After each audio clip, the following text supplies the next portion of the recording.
नमस्कार, आप देख रहे हैं मानसिकता न्यूज और आपके साथ मैं हूं सौरभ दुबे। यूपी में 9 विधानसभा सीटों पर उपचुनाव हुए, जिसमें भारतीय जनता पार्टी ने 7 सीटों पर जीत हासिल की और समाजवादी पार्टी ने 2 सीटों पर जीत हासिल की। जबकि अखिलेश यादव कह रहे थे चुनाव जितना ही लेट होगा उतने ज्यादा वोटों से भारतीय जनता पार्टी चुनाव हारेगी। कुछ लोग ये भी कह रहे थे कि ये चुनाव 2027 का सेमीफाइनल है।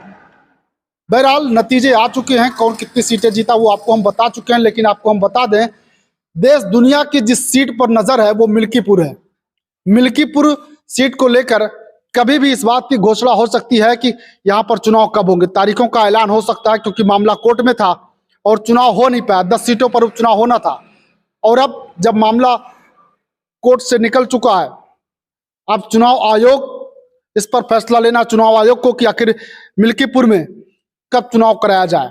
ऐसे में प्रत्याशी लगातार लगे हुए हैं। समाजवादी पार्टी ने पहले से ही क्लियर कर दिया था, अजीत प्रसाद अवधेश प्रसाद के लड़के हैं, तो उधर बहुजन समाज पार्टी राम गोपाल कोरी को टिकट दे चुकी है।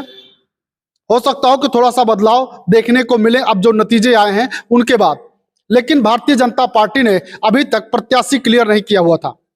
तो आइए, हमारे साथ मौजूद हैं अरविंद सेन जी। सेन परिवार का नाम इस जिले में हर आदमी जानता है, बाहर के भी लोग जानते होंगे और अच्छी पैठ है, कम से कम मिल्कीपुर सीट पर तो बहुत अच्छी पकड़ है। तो अरविंद सेन जी से हम बातचीत करेंगे और जानेंगे कि अभी यहाँ का माहौल क्या चल रहा है। सबसे पहले तो आपका स्वागत है। जी, बहुत बहुत धन्यवाद आपके चैनल को, के दर्शकों को भी, आपको। सबसे पहले तो थोड़ा सा जो अभी चुनाव बीते, उपचुनाव, समाजवादी पार्टी जिस तरीके से दम्भ भर रही थी कि हम सभी सीटों पर चुनाव जीतेंगे, ये सेमीफाइनल मान रहे थे 27 का, और अखिलेश यादव को 27 का सत्ताधीश भी बताया जा रहा था। अब जब नतीजे आए, उन नतीजों के बाद आप क्या कहेंगे? देखिए, जो उपचुनाव का परिणाम है, ये मैंने पहले भी आप लोगों को बताया था, आज भी कह रहा हूं कि ये ढेर सारी ताकतें होती हैं, ढेर सारे समीकरण होते हैं जिनके तहत ये चुनाव होता है, जिसमें सत्ता की ताकत प्रमुख होती है। उसके सापेक्ष उपचुनाव हमेशा प्रभावित हुआ है और होता रहेगा। इन परिस्थितियों में जो दूसरा पहलू है, एक तो सत्ता की ताकत थी, दूसरा जो पहलू है, जो पीडीए का गठन हुआ था, उसके सापेक्ष भी मैंने कहा था कि जातीय समीकरणों के तहत सिमटा हुआ एक गठन है। ये जब एक जाति के व्यक्ति विशेष को टिकट दिया जाता है, दूसरी जाति के लोगों को टिकट नहीं से हो, जिनको आप पीडीए के अंग कहते हैं, उनको जब टिकट नहीं दिया जाता है तो वो कारण बन जाता है पीडीए के हार का। वो कारण आप अगर समीक्षा करेंगे 9 विधानसभा की, तो आपको दिखाई पड़ेगा कि पीडीए का जो गठन था वो कहीं न कहीं चरमराता हुआ, कहीं न कहीं टूटता हुआ दिख रहा है। तीसरा जो कारण था कि बार बार ये कहना कि हम जीत रहे हैं, हम जीत रहे हैं, हम जीत रहे हैं, उसके सापेक्ष जो ताकतें थीं, जो एंटी ताकतें थीं, वो ताकतें इकट्ठा हो गई और उन्होंने इकट्ठा होकर के चुनाव को प्रभावित किया। ढेर सारी स्थितियां ऐसी थी जिनके चलते चुनाव परिणाम प्रभावित हुआ और चुनाव परिणाम बीजेपी के सापेक्ष गया। अब जो नया परिदृश्य है और अकेली सीट है मिल्कीपुर की उत्तर प्रदेश में, उसके सापेक्ष परिस्थितियां फिर बदलेंगी, क्योंकि बीजेपी ने अभी अपना कैंडिडेट नहीं डिक्लेयर किया है।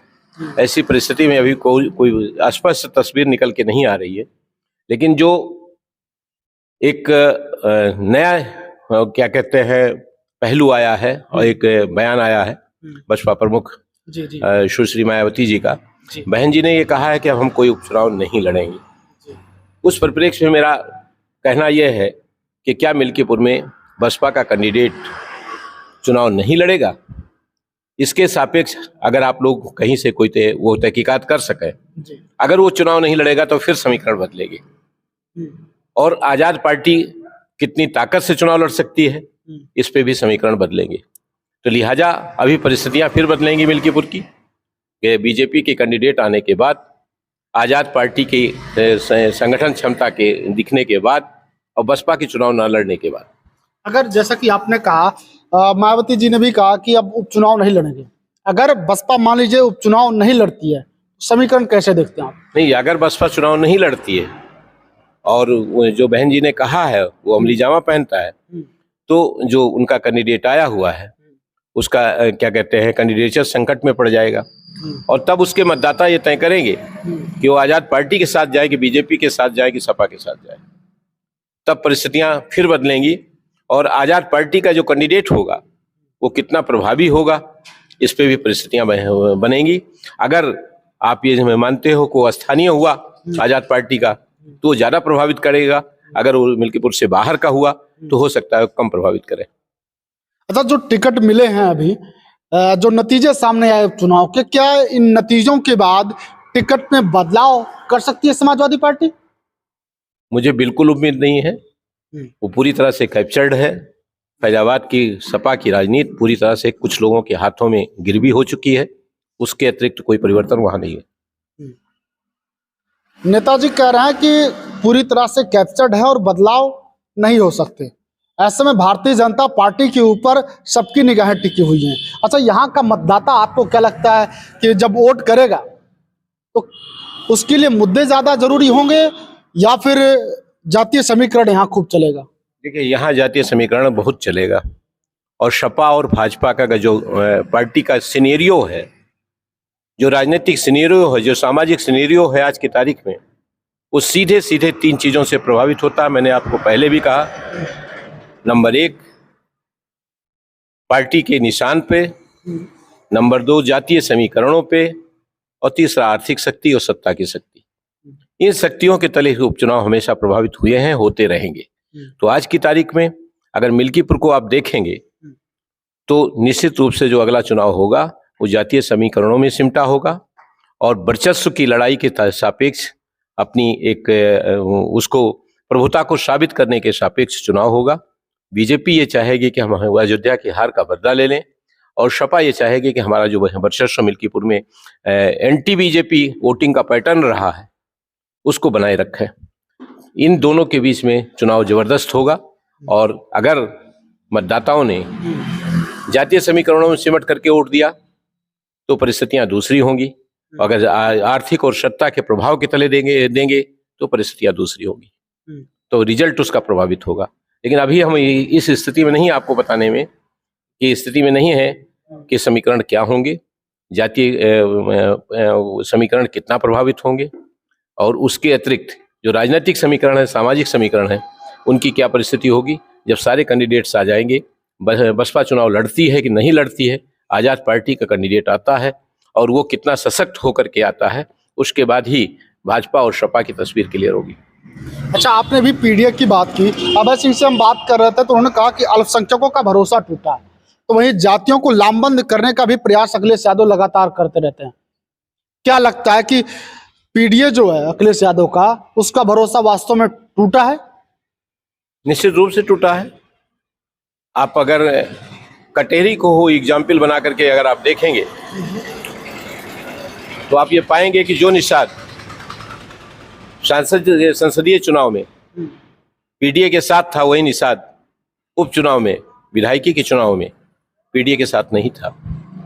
ये मैंने बार बार कहा कि पीडीए कोई गठबंधन नहीं है, क्योंकि जातियों के बीच में जो समरसता, जो उनके बीच में संगठनात्मक एका होनी चाहिए, जो भावात्मक एका और सामाजिक एका होनी चाहिए, वो नहीं स्थापित की जा सकी। मात्र चुनावी समीकरण के तहत पीडीए बना दिया गया है, जातीय समीकरण के तहत पीडीए बना दिया गया है। लेकिन एक ओबीसी का, एक बैकवर्ड का, एक मुस्लिम का और एक एससी का जो ताल्लुकात है, जो सामाजिक सद्भाव है, जो सामाजिक भाईचारा है, जो आपसी मेल जोल है, क्या वो स्थापित किया गया?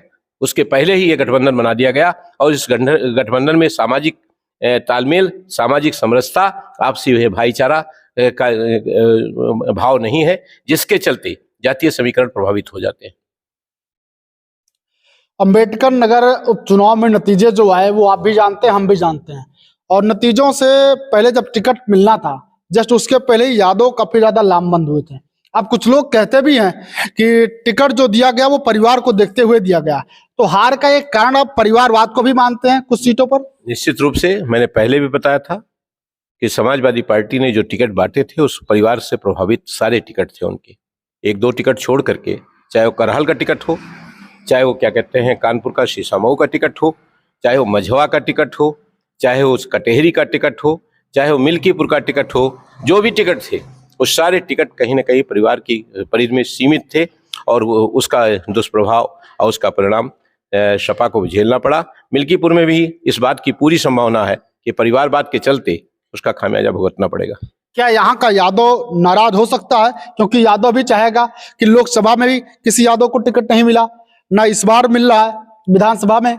ये आपका कहना गलत है, क्योंकि ये सीट रिजर्व है, लिहाजा यहाँ यादव को मिलने का कोई औचित्य नहीं है।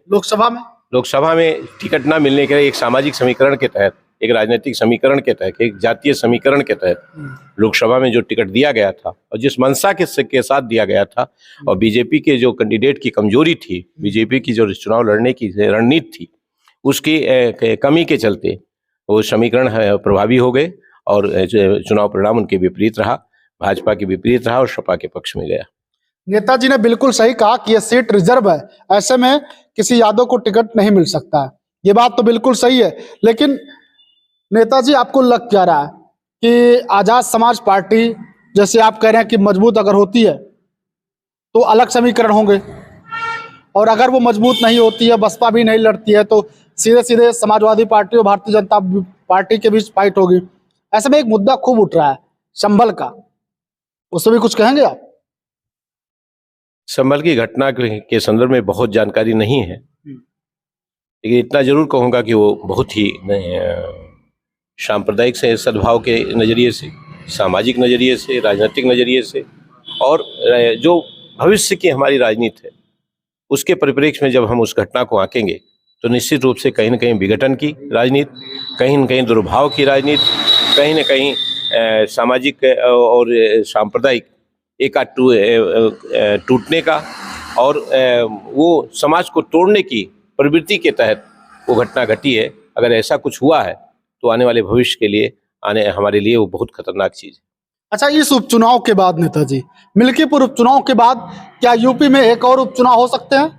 जैसे कि समाजवादी पार्टी के कुछ बागी विधायक हैं, लगातार बीजेपी के संपर्क में हैं, हो सकता है कि पार्टी इन्हें निष्कासित करे, उपचुनाव हो सकते हैं? आपकी समझ क्या कहती है? देखिए, मेरी समझ बहुत साफ है, मैं बहुत स्पष्ट बोलता हूँ। समाजवादी पार्टी के जो लोग जो टूट करके भाजपा के साथ जुड़े हुए हैं, वो तात्कालिक अपने लाभ को पाने के लिए जुड़े हैं, तात्कालिक बीजेपी से जो लाभ कमा सकते हैं उसके सापेक्ष जुड़े हैं, लेकिन उनके तार कहीं ना कहीं फिर सपा से जुड़े हुए हैं। अगर ऐसा ना होता, ऐसी इस तरह की क्या कहते हैं दुविधा परक स्थिति ना होती, तो निश्चित रूप से समाजवादी पार्टी अब तक उनकी विधायकी खत्म करने के लिए विधानसभा अध्यक्ष के समक्ष विवाद प्रस्तुत कर सकती थी। लेकिन उसके प्रस्तुत ना करने के पीछे उनकी भी कोई मंशा है, क्योंकि जो लोग निकल करके सपा से गए हैं वो ताकतवर लोग हैं।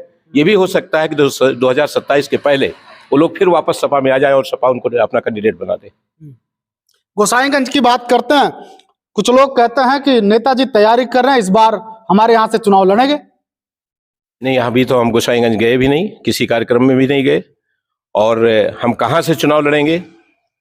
2026 में जो राजनीतिक परिस्थितियां बनेंगी, जो पार्टी का तालमेल होगा, जो गठबंधन बनेंगे, उनके तहत हम निर्णय लेंगे। तब हो सकता है तब तक कांग्रेस और सपा का गठबंधन रहेगा कि नहीं रहेगा। अगर वो टूटेगा तो परिस्थितियां दूसरी बनेगी, भाजपा के साथ कुछ लोग जुड़ेंगे, उनकी चीजें दूसरी होंगी। मैं शीर्षस्थ लोगों पे जो बैठे हुए लोग हैं उनमें परिवर्तन होगा, जातीय समीकरणों के तहत संवैधानिक पद जो हैं वो बदले जाएंगे। तो ढेर सारी परिस्थितियां 2027 के चुनाव के पहले पैदा होंगी। उनके सापेक्ष जो मजबूत और बेहतर विकल्प हमको नजर आएगा, उसके माध्यम से मैं अपने आप को आम आवाम के बीच में प्रस्तुत करूंगा। यानी कि नेताजी ने स्पष्ट कर दिया, परिस्थितियों के हिसाब से नेताजी फैसला लेंगे, इन्होंने स्पष्ट कर दिया। लेकिन एक चीज और है, अगर माहौल गोसाईगंज के सापेक्ष ठीक बैठता है तब क्या करेंगे? देखिए, आप गोसाईगंज को ही टारगेट कर रहे हैं, लेकिन अगर वो माहौल रुदौली में भी बन सकता है, वो माहौल बीकापुर में भी बन सकता है, और वो माहौल आपके गोसाईगंज में भी बन सकता है। अभी परिस्थितियों के सापेक्ष मैं निर्णय लूंगा, ये मैं आपको बता चुका हूं। और निश्चित रूप से चुनाव तो मुझे लड़ना है, परिणाम से मैं आशंकित और संकित नहीं होता हूं और न डरता हूं उससे, परिणाम की चिंता भी नहीं है मुझे। लेकिन आम आवाम के बीच में जाकर के अपने को प्रस्तुत करने का, उनकी हिफाजत करने का, उनके साथ बीच में रह करके काम करने का, उनके सुख दुख में शिरकत करने का जो हमारा सामाजिक दायित्व है, जो हमारी अंतरात्मा की आवाज़ है, उसके सापेक्ष मैं निश्चित रूप से आवाम से जुड़ा रहूंगा और जो परिस्थितियां बनेंगी उसी के अनुसार, चाहे वो रुधौली मुझे लड़ना पड़े, चाहे बीकापुर पर लड़ना पड़े, चाहे गोसाईगंज लड़ना पड़े, मैं निश्चित रूप से चुनाव लड़ूंगा। नेताजी ने अपनी बातें स्पष्ट की, साथ ही साथ ये भी बताया कि क्यों समाजवादी पार्टी उपचुनाव में हारी। बहरहाल इनकी बातें सुनने के बाद आप क्या कहेंगे? कमेंट सेक्शन में जाइएगा, कमेंट कीजिएगा और कमेंट करके अपनी प्रतिक्रिया हमें जरूर दीजिएगा। अभी के लिए बस इतना ही। देखते रहिए मानसिकता न्यूज़।